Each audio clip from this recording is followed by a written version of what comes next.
Hello everybody and welcome back to Grimdark Minis. Today we're embarking on an exciting journey into the world of Warhammer. If you're a complete beginner, this video will guide you through building and painting your very first Warhammer model in meticulous detail. Let's get ready to go from box to battlefield.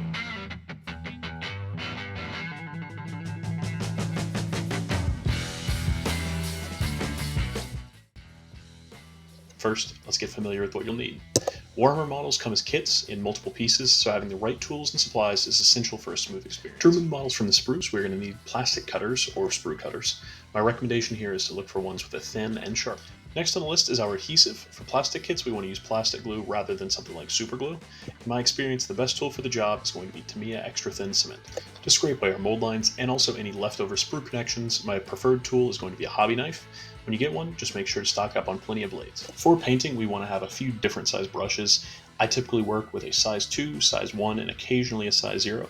With brushes, there are a lot of different price points. If this is your first model, I'd go a little bit cheaper and go for some synthetic brushes. You can pick up a whole pack of them for under $5 a lot of the time.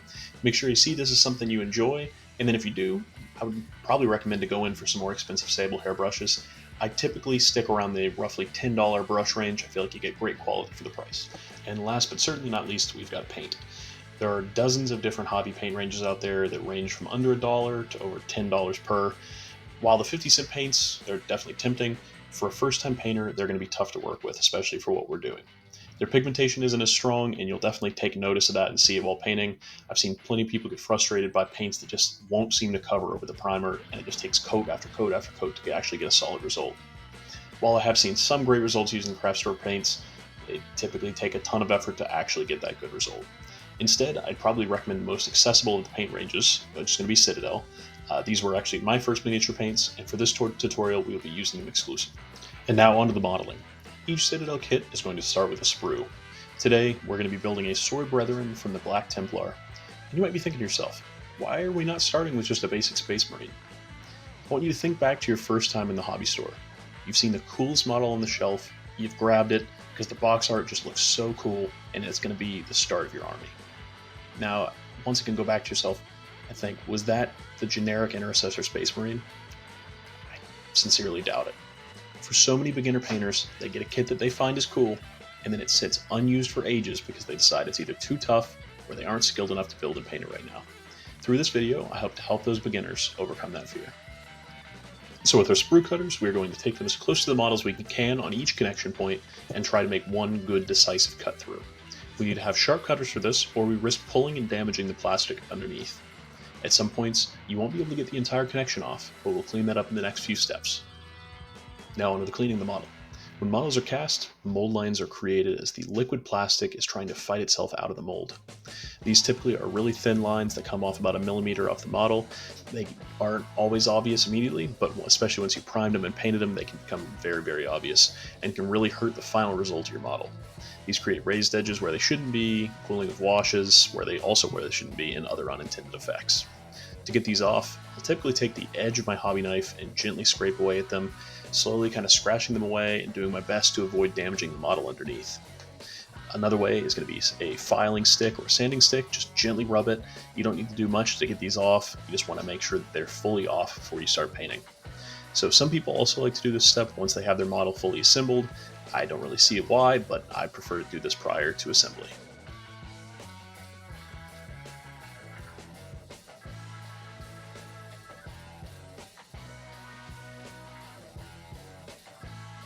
In my opinion, gluing is going to be the trickiest part of building these models. If you use the wrong product, you're going to accidentally gum up or obscure different parts of your model.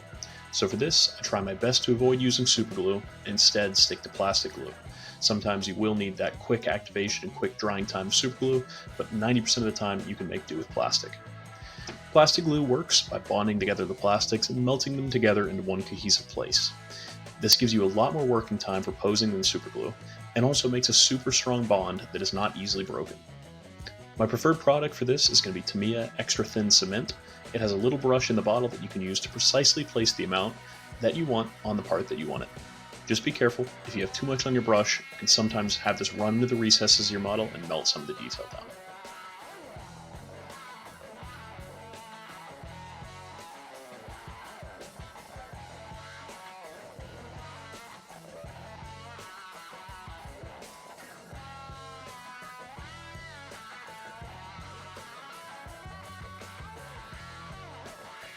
For priming, you have a couple of options. You can either go the spray paint route, the airbrush route, or go with a brush-on primer. For spray painting, you can either use a hobby spray, so it'll make some in a variety of colors, or you can also go with something like Rust-Oleum. It's going to be $5 a can, it works just fine. For the whole first year of me painting before I got an airbrush, I used Rust-Oleum Matte Black, and it never did me wrong. For this, we are going to use an airbrush. In my opinion, it's the best way for small minis. You can really get into all the nooks and crannies with this, but this actually doesn't play into why I chose airbrush for this, though. I did it in this way because there was a torrential downpour outside my house while I was filming. I had been planning on doing with spray, but this is one of the advantages. The airbrush frees you up to prime indoors, and it's especially handy in the winter, when it's raining, or when it's too hot for your spray primer to actually function properly. For this technique and method that I prime, I typically use Army Painter's Matte Black, especially for Black Templars. This gives you a good foundation, but in general, it keeps the recesses and areas that you may miss while painting black and obscured. I also use from the Vallejo Airbrush Thinner and Flow Improver. Thinner does what it says in the box, thins your paint, makes it less likely to gloop up and pool, and Flow Improver is going to increase your drying time just slightly, making sure it doesn't dry in the air before hitting your model or on the needle of the airbrush. For this, we just want to get a good all-over covering so that we have a flat surface to paint on.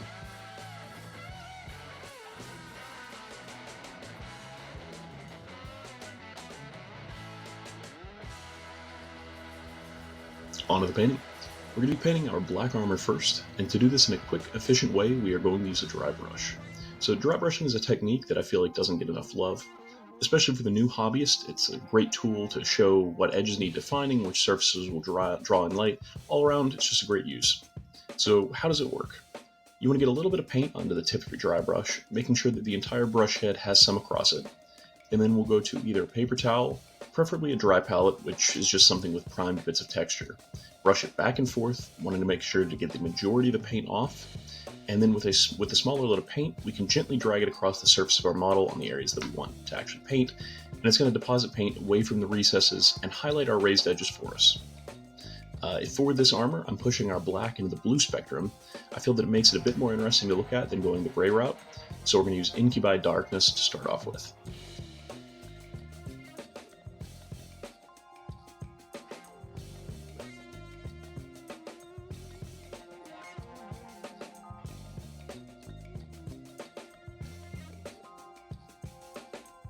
To highlight our armor, we're going to use Fenrisian Gray and do an edge highlight on all of our raised edges. To edge highlight, you want to make sure to water your paints down on your palette about 1:1 with water, or a medium to make sure that it flows off your brush easier. I'll typically then touch the tip of my brush gently against the paper towel to let it pull out a bit of the moisture. This prevents pooling and makes it easier to control before going back to the model. It may seem counterintuitive, but we don't want to use the tip of our brush very often when doing edge highlights. You want to tilt it about a 45-degree angle and use the side of the brush and just gently drag it across the side of the model. This is going to protect our tip on our brush and allow us to get really even and straight lines, as we aren't relying on our aim to get the edge. The brush is going to do all the heavy lifting for us.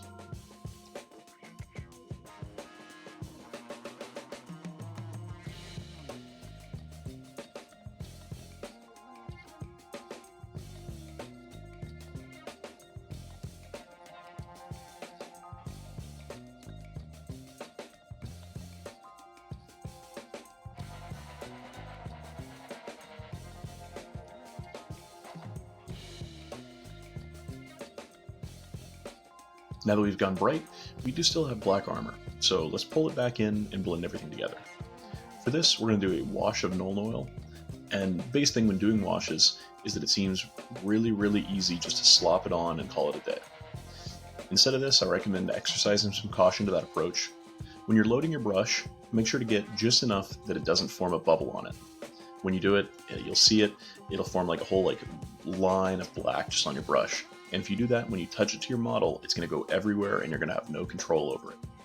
So doing this, it'll just flood your model and it's going to create really weird pooling and different bubbling effects that you don't really want. Once you have the right amount of paint on your brush, apply this to your surfaces and push and pull it around just a little bit to get the pigment to flow where you want it.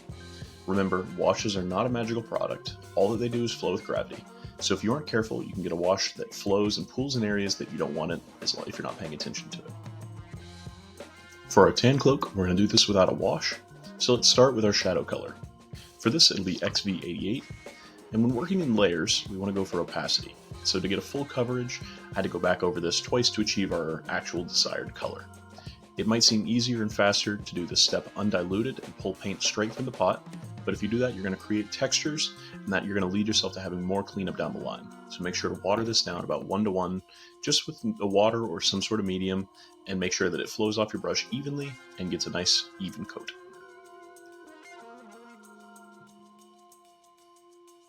And bringing some brightness back in, we're going to use Morghast Bone for our first highlight, targeting the areas where light would be hitting our model, so staying out of the recesses and the deep folds.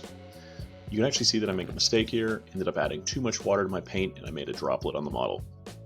If this happens, just grab a clean brush and get a little bit of water on it, and then wipe away the mistake before it dries.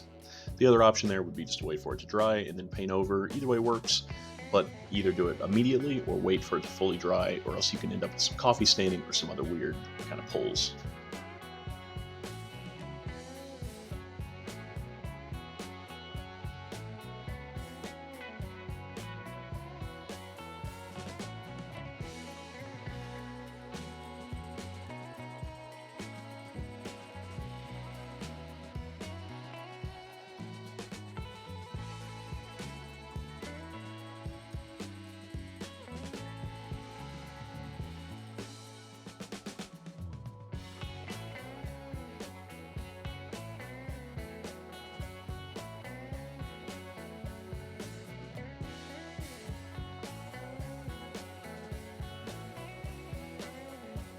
For our final highlight, we're going to use Screaming Skull as a glaze. To glaze, go about 2-to-1 with water, then touch the tip of your brush onto a paper towel and get the excess off. And you want to do this until it stops kind of ballooning out from the tip of the brush. Then touch the model and pull the brush towards wherever you want the paint to deposit the most. For us, this is going to be our highest points of the model, and this is going to help create a gradient into our highlight versus just a stark contrast, Morghast Bone to Screaming Skull. For our belts and other leather details, we're going to use Rhinox hide as our base. Once again, we're not using a wash here, so we're just going to practice a little bit of layering. These areas also are not focal points of our model, so a simple 2-step highlight is going to do for them.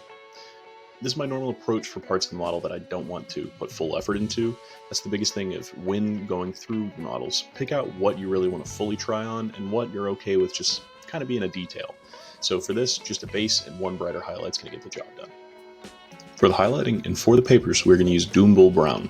When highlighting our leather, try to do little lines to simulate weathering.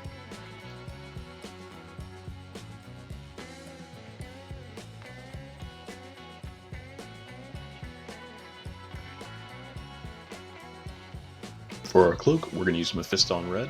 Go ahead and grab your base flat brush and get to base coating. When base coating in big flat space, we want to make sure to keep the coat even. So we're going to work this in many thin coats. I think to get the opacity I wanted, it ended up taking about 3 coats. Make sure to work slow with this, let each layer dry fully before moving on to the next, and you're going to get a good result.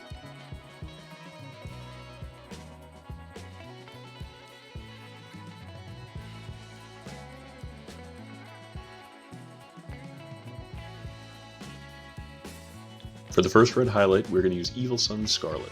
It's a great punchy and vibrant red that it's really going to make the cloak pop. We're going to start with the Drybrush on this. In my opinion, it's the best tool to highlight these big flat areas. For all the other red details, we're going to go with a thick edge highlight. This is really going to accentuate our edges and make them pop off the tabletop. Once again, when edge highlighting, remember to use the edge of your brush, not the tip, and make sure to water down your paint just a little bit.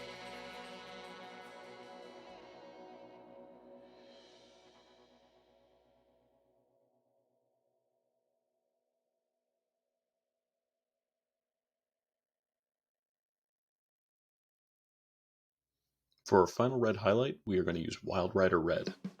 When highlighting red, you typically have 2 directions to go in, either the orange spectrum or the pink spectrum. For a more punchy and vibrant color, I'm going towards orange with this one, and typically this is the way that I will go unless you want more of a desaturated look. To highlight the main red details, you're going to just do a selective thin edge highlight on the upward facing edges. And then for the cloak, to simulate a little bit of texture and add a little bit of a stylized appearance, go ahead and do small, light scratches with a fine tip brush. And this is one of those times where I would definitely recommend using your size 0 or smaller if you've got it.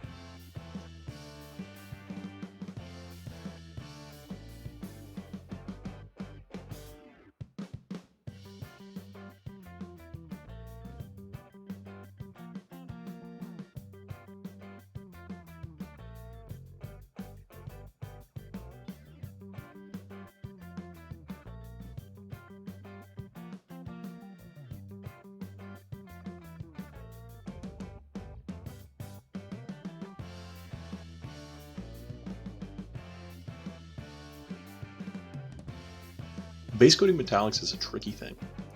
Metallics, in my opinion, are the hardest paints to work with due to their consistency. If you add too much water, you end up with a glittery wash, and then can accidentally flood glitter into your recesses. And believe me, as I've done it a time or two or three, it is an absolute bear to get out of there.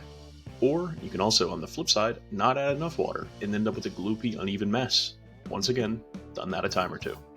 For me, the easiest way to do metallics is by overbrushing. For this, get your paint very lightly watered down, probably about 2 parts paint to about 1 part water, and then we can use our brush in a similar fashion to a dry brush. Just lightly pull down, not trying to cover each inch of the area, especially with us having a black primer here. This kind of plays into it really nicely. This not only makes the metal look a little tarnished, but it helps to get a more consistent result. Base coating metallics is a tricky thing.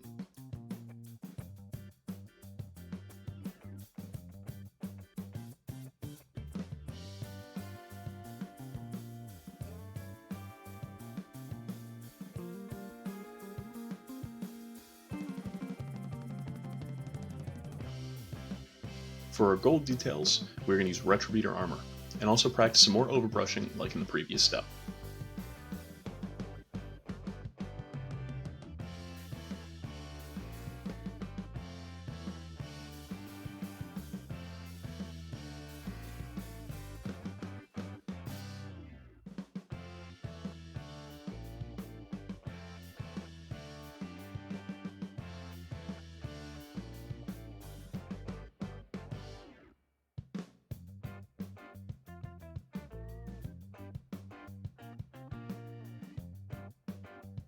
To bring some shadows back into our metallics and dull down our shine just a bit, we're going to do a wash of Nuln Oil.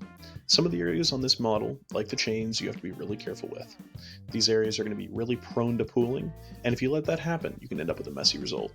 If you notice the wash pooling anywhere, make sure just to take a dry brush and soak up some of the excess before it even begins to dry.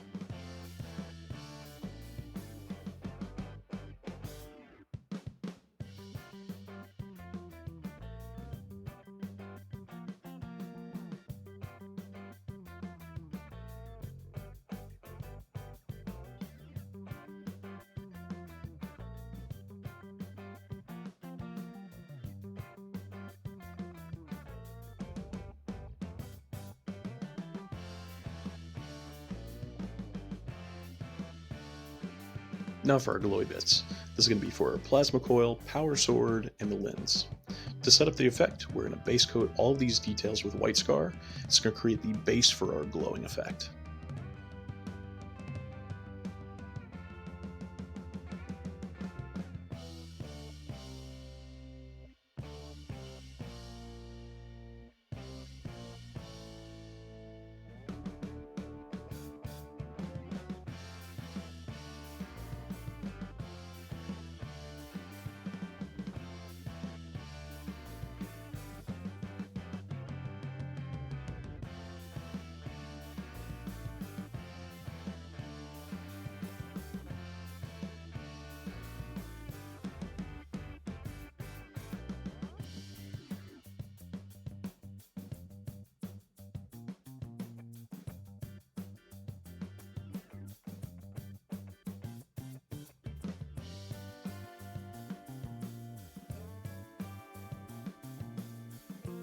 The easiest way that I've found to do a blue glow is to base with a white and then do a light coat of achromatic blue contrast paint over the top.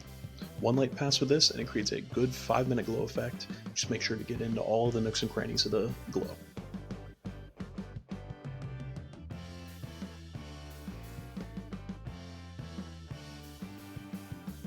For the lens, we're going to do the same thing as the previous step, except with Magma Droth Flame Contrast. We're pushing our red glow into the orange spectrum with this one. To accent our metallic edges, we're going to use Stormhost Silver on all of the metallics. Not just the iron, but also the gold. You don't need to pick out each edge, just grab a couple of your higher ones that you want to accentuate.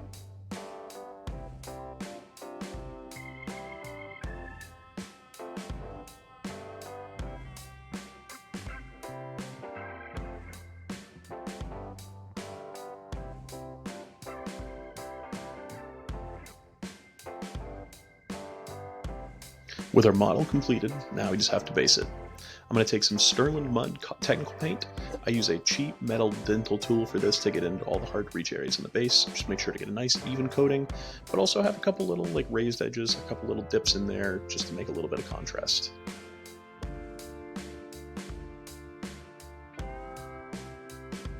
The base isn't complete without a little something, so we're going to give this guy a little grass tuft. And to finish our model off, let's give him a black base rim. This is the one application that I will always just use a basic craft paint for.